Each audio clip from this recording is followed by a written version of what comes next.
My name is Alex, and this happened a couple of years ago.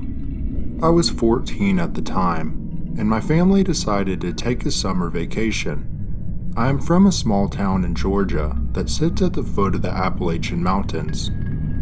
My family and I were headed to Los Angeles, California, which was a trip that would take us through several states and countless towns. On the first day of driving, we passed through Atlanta and headed west on Interstate 20. As we left the city behind, the scenery began to change. The city skyline gave way to flat plains, and the trees thinned out until there was nothing but grass and fields as far as the eye could see.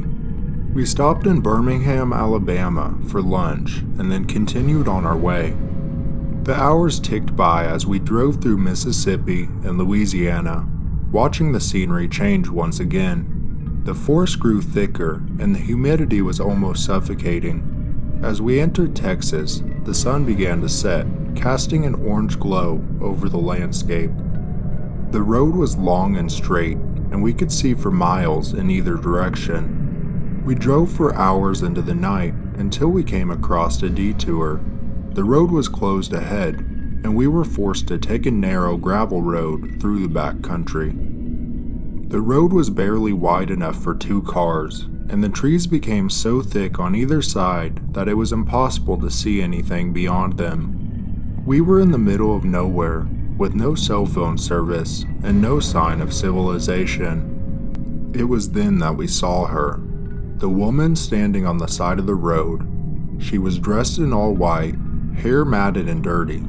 She had a sign that read, "Help me," and she was looking directly at our car. I felt like she was looking directly into my eyes, and I can still picture that evil look to this day. My dad began to slow down, but my mom urged him to keep going. We had no idea who she was or what she wanted, and we couldn't risk stopping in the middle of nowhere.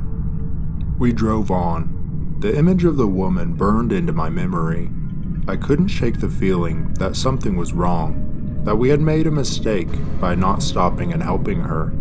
But at the same time, I couldn't help to think that she really didn't need our help.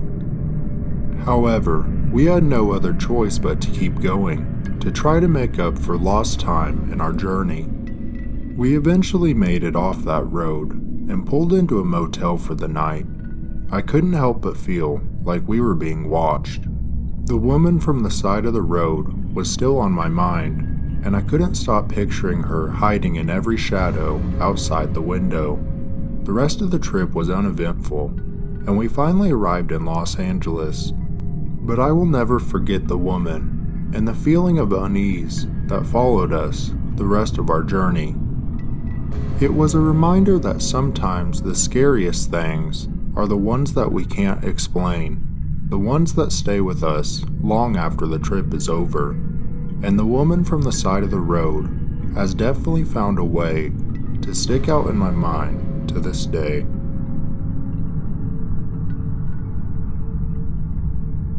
I've always loved the idea of a road trip. There's something about packing up a car and hitting the open road that feels free, like anything is possible. So when my friend Tom asked me to come with him on his annual fishing trip to Canada, I didn't hesitate to say yes. We started our journey in a small town in Iowa called Boone. We loaded up our gear and set out early in the morning. The sun was just beginning to rise as we hit the highway. We were heading north, our destination a remote fishing lodge in Ontario. It was a long drive, but we were both excited for the adventure ahead. The first leg of our journey took us through Minnesota, past the Twin Cities, and into the vast expanse of wilderness that makes up most of the state. We drove through small towns and past endless fields of corn and soybeans. The landscape was rolling and beautiful. As we crossed into Canada, we were both struck by the beauty of the country. The forests were thick and green, and the lakes were crystal clear. It felt like we were the only people for miles around, the only ones to witness the natural beauty that surrounded us. But as we drove deeper into the wilderness, the mood began to shift. The road grew narrower and the trees thicker. We passed abandoned cabins and fishing shacks, their windows broken and boarded up. It was like a ghost town, long forgotten by the rest of the world.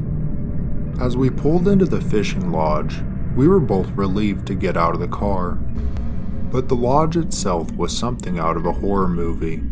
It was old and abandoned looking, the paint was peeling and the roof was sagging. The windows were dirty and cracked, and there was a sense of decay that hung over the place. I asked Tom if this was his normal place to go fishing in Canada.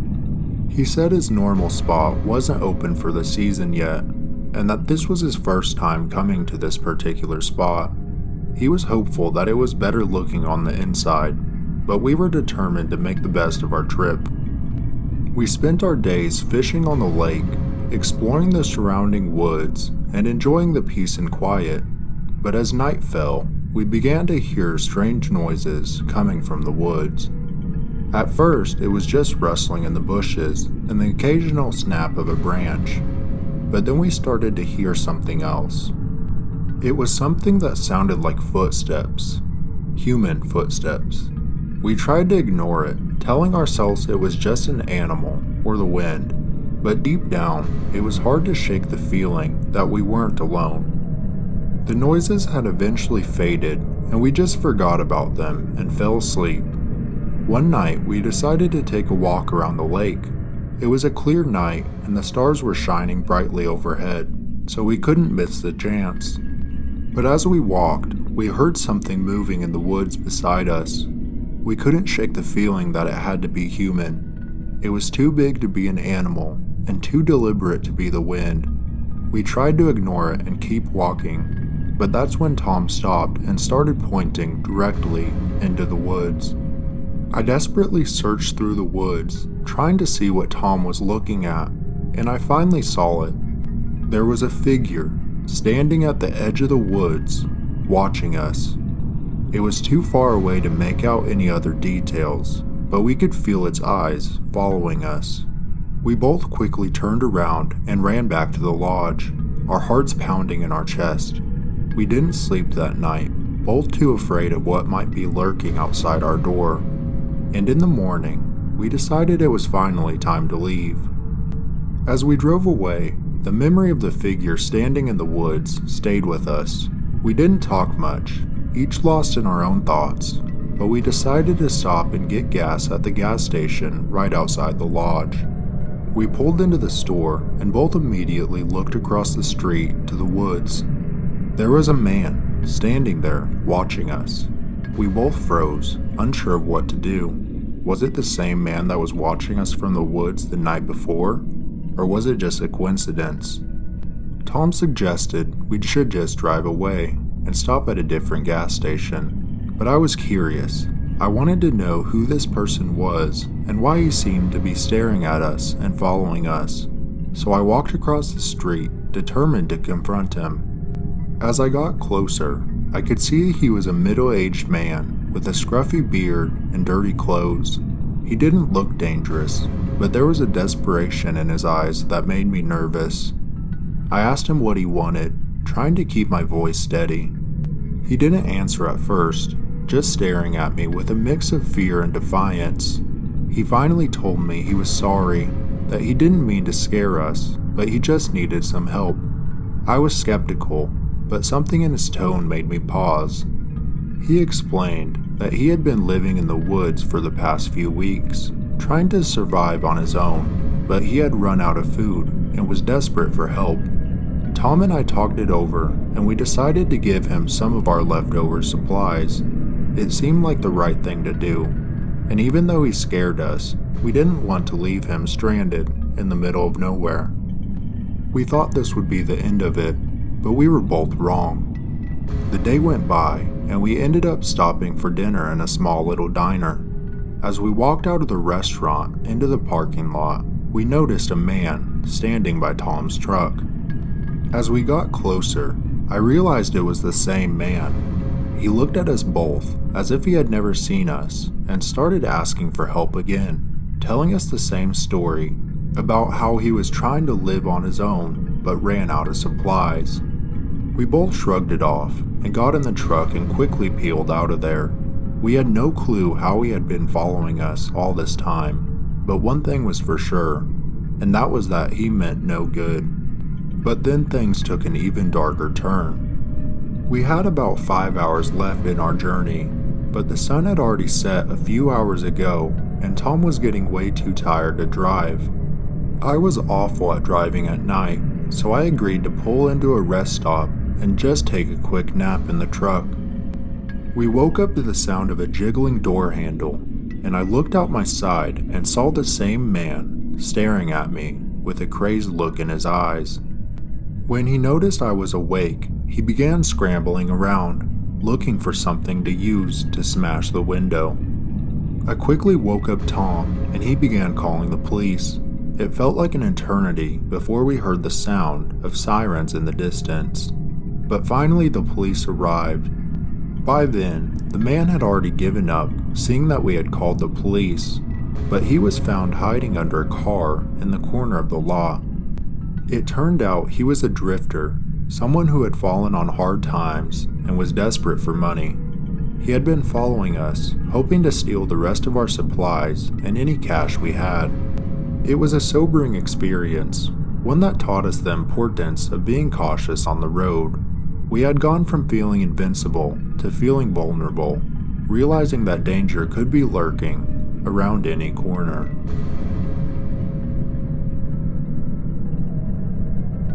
My name is Hannah, and this experience happened to me just a few weeks ago. I had been looking forward to winter break for weeks. I had just finished my first semester at college in New York, and I was excited to go back home to Pennsylvania and spend some time with my family. The drive was supposed to be easy, just 3 hours on the highway, but as I got closer to my parents' town, something started to feel off. It started with a strange feeling, like someone was watching me. I looked in my rearview mirror and saw a car was following me very closely. I tried to ignore it at first, thinking they would eventually pass me, but they didn't. I started to get nervous and tried to speed up, but the car kept following me, tailgating me and honking their horn. I looked for an exit or somewhere I could pull off, but there was nothing but empty fields. I called my dad panicking, not knowing what to do, and I explained the situation. He told me to stay calm and get off the phone and call the cops. I did exactly that, explaining to the operator the situation I was in and where I was, and she told me that there was a state trooper stationed about a mile away from my current location, so just to stay calm and keep driving. And then suddenly, I saw the car swerve in my rearview mirror and ram into me from behind, causing me to lose control of my car and spin out, crashing into the ditch. I was dazed and confused, and I had lost my phone in the mayhem. I looked behind me and realized that the other car had pulled over as well. 3 masked men exited the car and started to approach me, surrounding me by all sides. They started yelling at me to get out of the car as they opened the doors. One of them grabbed me and tried to pull me out of the car, but I fought back, kicking and screaming, trying to get away, but they were too strong. But just as the men began to overpower me, I saw the flashing lights of a police car speeding towards us. The men dropped me and ran away, fleeing to their car. I collapsed to the ground crying, in shock of what just happened. The police arrived, they checked me out and took a report. They told me that I was lucky that I fought back for so long, and I may have saved my own life. They also told me they would do everything they could to catch the men who attacked me. It took me a long time to get over that night, and I am still terrified of driving alone, especially at night.